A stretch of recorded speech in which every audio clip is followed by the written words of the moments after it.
Төшке аш вакыты булса да элеваторда ял сәгате сизелми. Кырдан бер-бер артлы бөртүк төягән машиналар кайтып кына тора.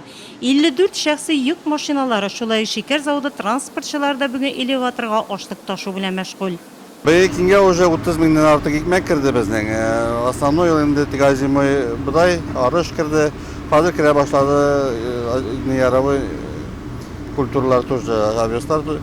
Аның быел кебек ипи күптән булган инде. Ипи килә 40, 14, 15, 16% булганыз белән.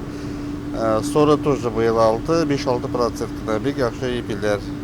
Мотор практически без аны сушить меча, только через сепаратор подрабатывать салабас хранения уже в основном.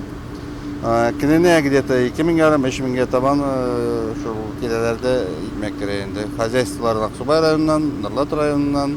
Район башлыгы Равил Кузеров элеваторда ашлыкны киптерү, саклауга кую процессы белән кызыксынды. Үз тәкъдимнәрен кертте. Контроль влажности и 42. Это тоже будут установлены, да? Нурлат мул иген уңышы, тиздән үз колбаса продукциясе белән дә дан казаныр шәт.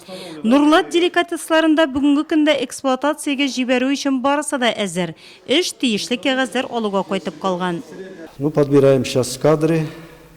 Без хәзер кадрлар сайлыйбыз. Эшне башлап җибәрү өчен 10 кеше сайлап алынды инде. Хәзер иң катлаулысы сертификат алу калды. Ул ит производствосын эшләтеп җибәрү өчен кирәк. Тутырма, колбаса, шулай хәләл ит ризыклары, үрдәк, каз, коклау кебек эшләр башкарылачак ди директор.